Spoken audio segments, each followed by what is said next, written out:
Welcome to your Tech News Today, the Monday through Friday podcast about keeping you informed and empowered by giving you the latest tech stories that impact your daily life. We'll get started in a moment. First, we'd like to recognize our partners who help make these podcasts possible.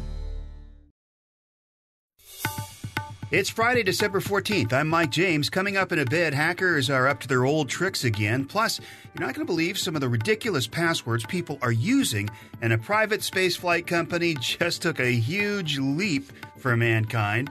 You might even know what that is. We told you about it last week. All that today on Tech News Today.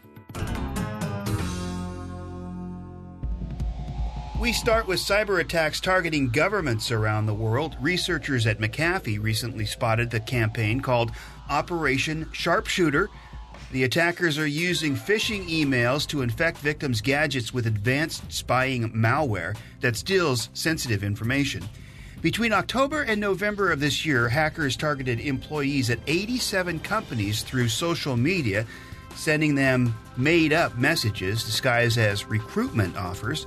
If you made the mistake of clicking on a malicious link, your device would be infected, and that gave crooks access to usernames, passwords, IP addresses, system settings, and network configurations.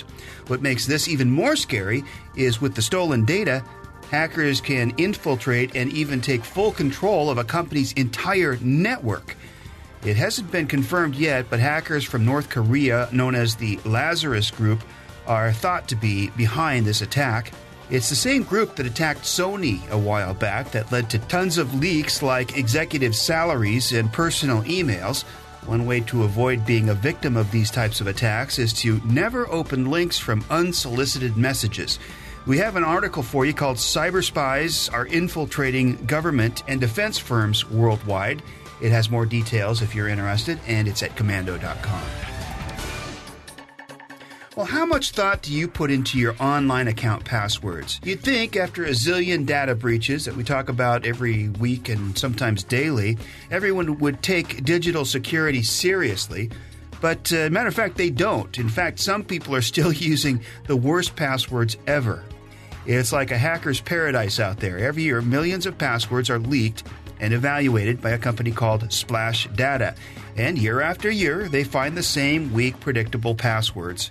This year was no different. Can you guess the worst password of 2018? Well, believe it or not, if you guess the password 123456, that actually topped the list. And now 5 years in a row. The silver medal winner is also a disaster. Again, for the 5th year in a row, the second worst password is password. Now, some creative genius did try and mix things up a bit by adding the number 1 to the end of the word password. Still not a very good password. There were several other additions this year to the horrible password list. Sunshine, Princess, and Donald stood out, to name a few. And if you want to see the complete list of 25 worst passwords of 2018, we got you covered there too. Just go to commando.com and look up worst passwords. And just ahead, a private spaceflight company just took another giant leap for mankind. We'll see who that is just ahead. And right now, let me tell you about our partners at Quip. I love when I see technology used in a way that not only improves your life, it also improves your health. And I'm talking about Quip, the electric toothbrush. This is not just any old electric toothbrush. It was created by dentists and designers and the pros that understand sometimes you need to add technology to improve a product. I love brushing my teeth with Quip. It gently pulses, so if you have sensitive gums, it's a perfect toothbrush for you. And I feel like I have given my teeth a deep cleaning, and it's something that you don't get with a manual toothbrush. Quip electric toothbrush is the perfect gift for anyone with a mouth. That means everybody. And it may look like a big ticket item, but it starts at just $25. And if you go to quip.com/Kim right now, you get your first refill pack for free with a Quip electric toothbrush. But you don't have to tell your giftee that. That's your first refill pack free at getquip.com. That's GETQUIP.com/Kim. All right, we told you a little bit about this last week. A private spaceflight company just took a major step forward. Richard Branson's Virgin Galactic reached space for the very first time on Thursday. This is after months of testing Spaceship Two. They flew to an altitude of just over 271,000 feet, before returning to Earth. That altitude is the equivalent of over 51 miles, and the standard set by the U.S. Air Force considers an altitude of 50 miles to be the boundary of space. The successful journey was brief. It only lasted about 1 minute, but it was enough time to conduct a couple of NASA-backed experiments. There were 2 test pilots in the spacecraft. After the mission was completed, Branson said today, for the first time in history, a crewed spaceship built to carry private passengers reached space. Sir Branson wants to be the first official passenger to go to space. Sounds like it won't be long till that happens. Remember the movie The Bodyguard? The great song from Whitney Houston, I Will Always Love You. Kevin Costner's character was hired to protect Whitney Houston's character from an obsessed fan. She needed protection from the stalker constantly, and especially during concerts. Well, times have changed, and certainly technology has taken security to a whole new level. And that brings us to pop singer Taylor Swift. She's reported to have many stalkers and is now using facial recognition technology at concerts to identify them. Rolling Stone reported that at a recent show, fans were filmed outside the venue while watching clips of Swift's rehearsal. Their faces were scanned and footage was sent back to a command and control center where experts were able to cross-reference fans with a database of known stalkers. No word whether any stalkers were caught that night, but it's definitely an interesting piece of tech that we'll probably see more of in the future. If you or someone close to you has a Samsung phone, make sure they know about this next story. A security researcher recently found a set of flaws in Samsung's mobile site. The flaws left anyone with a Samsung account open to an attack. So here's what was happening. The Samsung.com account page wasn't handling security questions correctly. Websites are supposed to have a verification tool that makes sure that data requests are coming from other sites that are allowed access. But the bugs in Samsung's site was not handling these security questions properly. Instead, any site was able to grab information, and that means attackers were able to reset passwords and take over accounts that didn't belong to them. They could even disable two-factor authentication. So if you have a Samsung account, to be safe, you may want to consider changing your password. Coming up, Russia just tried to pull off the worst sham ever. But right now, a quick word from our friends who help make these podcasts possible.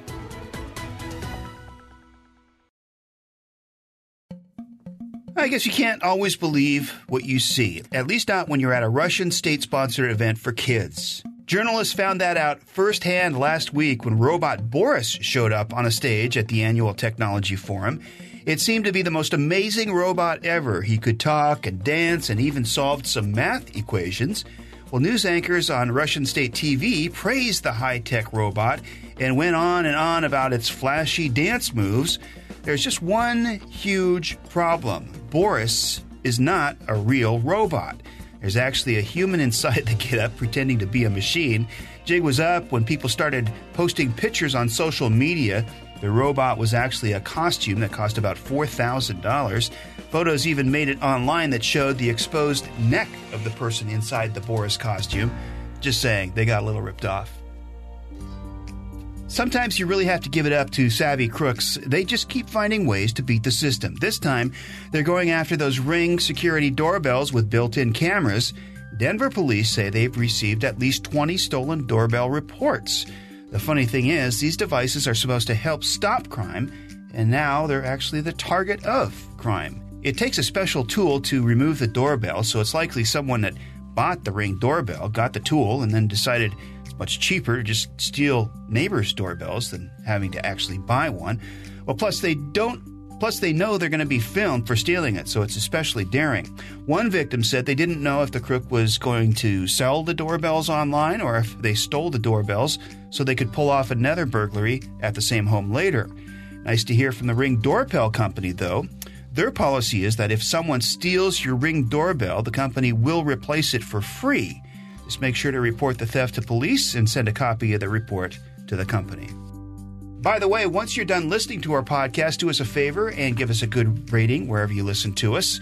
And maybe a few nice words would be nice too. It helps other people find us, and we would appreciate it. Finally, for today's Commando Kicker, for all you dog lovers, be glad you don't live in Hangzhou, China.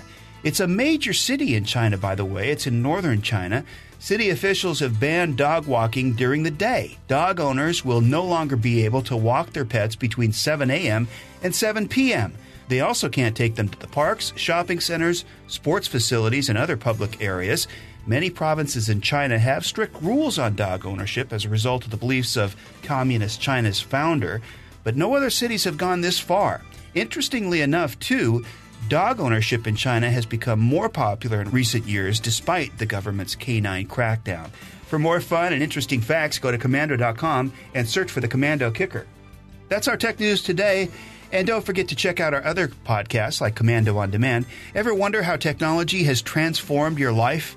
You need to check out the Commando On Demand podcast. Kim Commando provides in-depth insight on the ever-changing technology landscape by talking to tech industry movers and shakers. There's so much in the tech world that impacts our daily lives, and the Commando On Demand podcast will keep you up to date. Subscribe for free on Apple Podcasts, Google Play, Spotify, or Podnet.com. Thanks for listening. We'll see you tomorrow.